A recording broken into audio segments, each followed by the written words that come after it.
Un petit matin frais, en forêt de Bercé. Le soleil n'est pas au rendez-vous, mais l'écume verte des arbres centenaires et les bourgeons en fleurs en témoignent. Et le printemps est bien là. Les kilomètres de sentiers qui plongent au cœur de ces 5400 hectares n'ont plus de secret pour Hervé, responsable forestier. On sort de la période hivernale, qui est la période de mobilisation des bois, des exploitations forestières, réalisation de travaux. Et puis la période à venir, qui est la période touristique en forêt domaniale de Bercé. La chasse est terminée, chaque année se termine le 31 mars. Donc c'est la période où effectivement toutes les activités de pleine nature peuvent avoir lieu sans difficulté. Sur cette parcelle, la forêt de demain prend forme.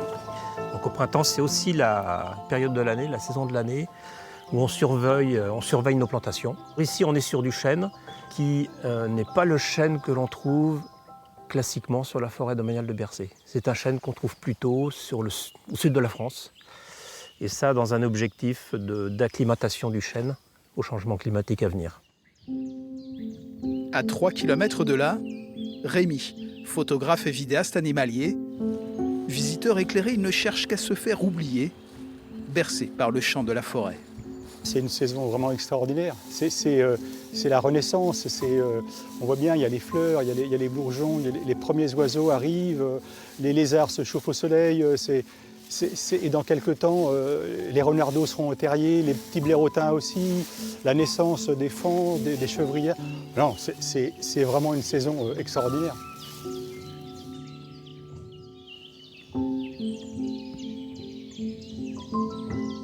C'est vraiment des lieux où on a encore pas mal, un maximum de biodiversité. Le bocage, c'est un peu compliqué, les prairies, c'est un peu compliqué aussi. La forêt reste réellement l'endroit où on peut observer le maximum de biodiversité. Et Bercé en fait partie. Après le temps du repérage, jumelles en main, vient le temps de l'affût. L'attente gouverne. Nous, on est plutôt des intrus quelque part. Donc l'affût permet cette immersion-là et cette observation de toute cette faune-là en toute quiétude. Et donc nous, on est juste là, le plus discret possible, pour pouvoir les observer, puis éventuellement les photographier. J'aime plutôt les lumières du matin, les lumières du soir, les contre-jours, les lumières douces, les lumières qui font juste suggérer, pas forcément montrer. Je suis sur des territoires où je vais depuis plus de 40 ans. Eh ben, je ne me lâche jamais.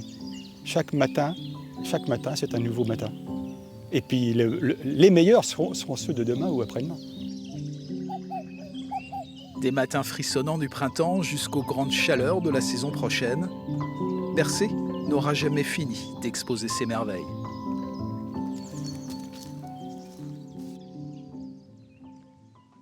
Et quand on voit ces images, on comprend pourquoi la forêt de Bercé est classée forêt d'exception. Et outre sa splendeur, ce massif forestier en forme de croissant de lune qui chapeaute la vallée du Loir a une longue et riche histoire, en lien notamment avec la mer, où quand Louis XIV décida de conserver une partie des forêts royales en Haute-Futaie pour répondre aux besoins de la marine. Louis XIV, il veut aller combattre les Anglais. Et donc pour ça, il lui faut des bateaux. Et il va vouloir construire 4 à 6 bateaux par an. Sauf que ce qu'il faut savoir, c'est qu'à cette époque-là, pour faire un bateau, il va falloir 2000 chaînes pour la coque. Et des chaînes qui ont 150 ans. Donc là, la problématique de trouver du bois va vraiment s'installer. Donc il va envoyer son ministre, Colbert, faire le tour des forêts françaises. Petit à petit, ils vont s'éloigner de la mer, les arsenals là où on construisait les bateaux. Ils vont arriver aux forêts de Bercé, si on prend cet exemple-là, pour y venir chercher du bois. Et donc là, Colbert, il va quand même bien comprendre qu'il faut mettre en place une gestion, puisque si on coupait à ce moment-là tous les arbres qui ont 150 ans, autant dire qu'on n'aurait plus d'arbres et que pour construire des bateaux les décennies suivantes, ce ne serait pas possible. Donc, ils vont mettre en place de nouvelles règles qui seront fixées par l'ordonnance en 1669.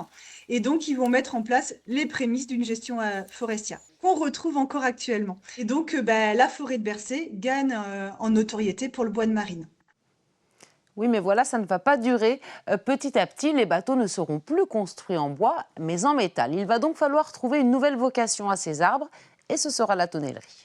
On se rend compte que les bois de Bercé ont un grain très très fin, c'est-à-dire que c'est des arbres qui vont grandir tout doucement et régulièrement, donc ça va donner ce grain particulier qui est très très bon pour la tonnellerie. Et puis on est aussi sur des arbres qui vont être très très hauts, très très droits. et sans branches. Donc ça, c'est vraiment l'idéal. C'est vrai que la forêt de Bercé, on a la chance d'avoir des arbres qui peuvent mesurer jusqu'à 50 mètres de hauteur. Et donc, c'est ce qui permet aujourd'hui d'avoir des tonneaux qui partent dans le monde entier.